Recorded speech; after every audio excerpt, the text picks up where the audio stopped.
So you guys probably wonder what I'm doing with a pitching wedge. It's a pitching wedge, not a putter, by the way. Golf and I are not friends. Yeah, I've heard that. Yeah. So here we are, beginning of March, and kind of the midway point of the season of Lent. We're going to culminate, obviously, at Easter and Holy Week at the end of this month. And golf's on my mind. It's not on my mind because I'm dreaming of playing golf.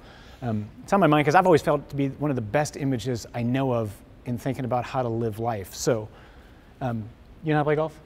Forwards, backwards, no. You play golf? Oh, stationary. I know you love soccer. So golf is, great golfers, which I'm not, great golfers play golf backwards, which I've always found to be fascinating. Meaning, so most hacks, you know, like they pick up a club, they stand at the tee, they try to hit the ball as hard as they can, they try to go find it, which is usually not in the middle of the fairway. They find it, they hit it again, they hit it again, they hit it again, finally they get in the hole. Great golfers don't play like that at all. Great golfers start by standing on a tee box, looking at the green, and asking the question, where do I need to be on the green to make the putt to make a birdie? Then they ask themselves, where do I need to be in the fairway to hit the ball onto the green in that spot? And then they ask, so now what do I have to hit from the tee box to get into the fairway? I find that to be one of the best images for life I've ever known, meaning you live life backwards. Most of us live life the wrong way. We just kind of like wake up, go through the motions, do whatever, and then die, which is not a good way to live life. Not at all, no. So when, not if, when you die, and when, not if, you die, and when, not if, I die, when we die, we're going to hear one of two things. We're either going to hear God say, well done, good and faithful servant, wait till you see what I have prepared for you, which is what we all want to hear. Oh, yes. Or we're going to hear, You're going to hell. yeah, depart from me, you wicked servant, right? Which nobody wants to hear. Like, nobody wants to hear that. No. So the key is live life in such a way, starting with that question, that real day which is going to happen, and then ask yourself, how do I need to live my life starting now so that when, not if, that day comes, I'm ready. Run the race And I've got so like as a to win. tap-in putt. Yeah. Seems like we spend most of our lives actually trying to conserve all of our energy in order to make that moment get as distant from us as possible instead of actually preparing to get there. We just say, you know, let's eat well so we don't die early instead of thinking of how do I want to die. Right. Which makes Jesus actually a pretty good golfer. I mean, he's Great golfer. he knows exactly where he wants to go and how he's going to get there at every moment. And his hour is always in view. So. Yeah, we get so focused, I think, on, as you said, like this, doing the things of this world, not all of them bad by any means, but just we're so focused on that we lose sight of what we're actually doing here. You know, I mean, St. Paul says we're going to run the race so as to win, right? And people they're not doing that because we get so focused on on our physical action of running, right. Not looking at the race. And I think some people think that when we talk this way, we're like living in escapism. But this isn't escapism, because if I'm always thinking of the end, it will mean that my life, concretely and practically, as it's lived now, will be very different. Mm-hmm. So, I mean, you know, you guys know, you were there, but my dad just passed away. And my dad, 91 years old, but my dad perpetually lived thinking about that day.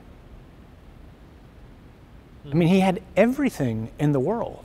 Beautiful wife, 66 years, you know, our family, material possessions, whatever, but he was always thinking about what's it going to be like on that day, and he worked backwards. And so when that day came, he was ready.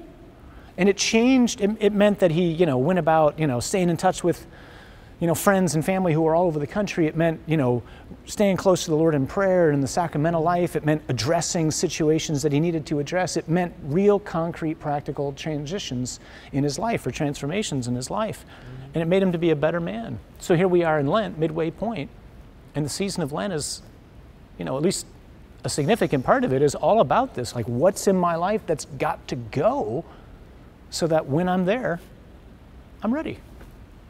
Because it's going to get there. You're going to get there.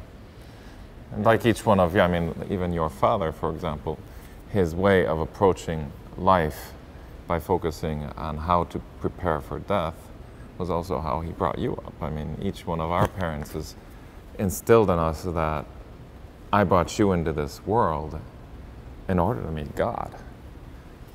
And in essence, death actually is not something we should be afraid of. It's something that actually opens up a whole realm of... Life is Christ, death is, fill in the blank real quick. Don't you guys answer it. You, fill in the blank right now. Life is Christ, death is blank.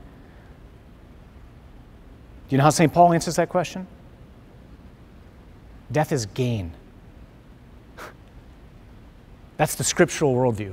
Death is gain. Why? Because Jesus has risen from the dead, which is what this season is going to culminate in the celebration of. Because if for this life only we have hoped in Christ, then according to Paul, we are the most pitiable of men. But we do not hope for Jesus for this life only. Jesus did not come to teach us a couple of stories and whatnot. Jesus came to shatter the power of death. And so the Christian lives without fear of death.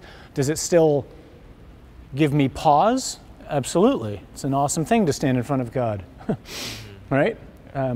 Does it mean that we have to address some things in our lives? You better believe it. But Paul sits there and says, when he's contemplating his own death, I'm not sure what's better, to stay here and be with you or to go home. If it's to stay here with you, it means productive toil. If it means home, it means I get to go home. Like, who doesn't want to go home? Yeah. And I'm afraid many of us as disciples,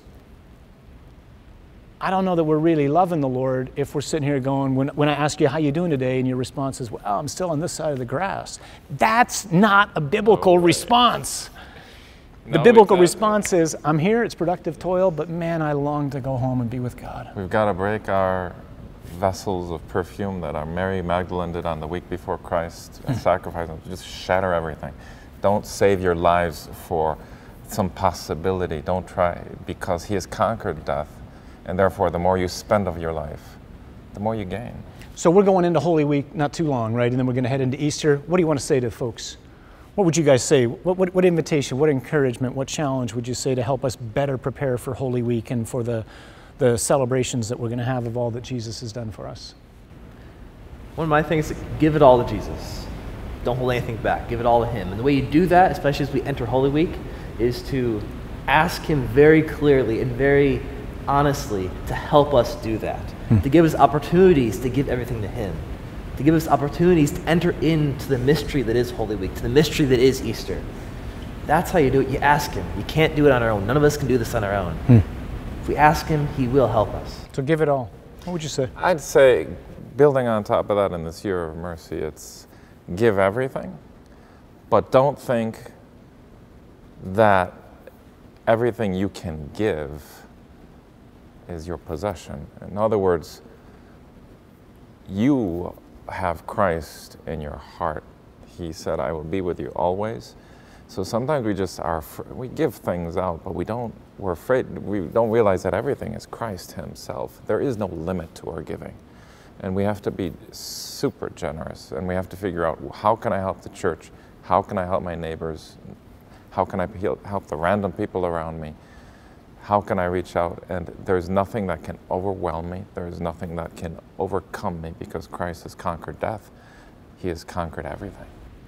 I might just add to that, I'm thinking of both Jesus first and foremost, and then maybe my dad in a particular way. Don't be afraid to be great. Jesus is showing us the model of what it means to be authentically human, and he's pouring everything back to the Father by this total gift of self on the cross for you and for me. And we all are built with this incredible aspiration to be great. The challenge is we haven't been great all the days of our life. Goodness knows I haven't. I don't think either one of you have either. And so we can be, shameful, we can be, afraid, embarrassed, whatever. Who cares what's in the past? The decision right now is, what am I going to do now to live greatly for God as I look at Jesus making this total gift of self on the cross? And the most attractive thing to me about my dad was my dad lived an incredibly great, heroic, noble life. I want to do that. I want to die just like him. I want to die with nothing left in the tank, having been able to say to the Lord, Lord, my past wasn't perfect, but I love you, and I've tried to make of myself a gift to others. Let's watch Jesus as we enter into Holy Week, as he gives everything to the Father for us, and let's ask him to fill us with his Spirit so that we can do that back to God for one another out of love.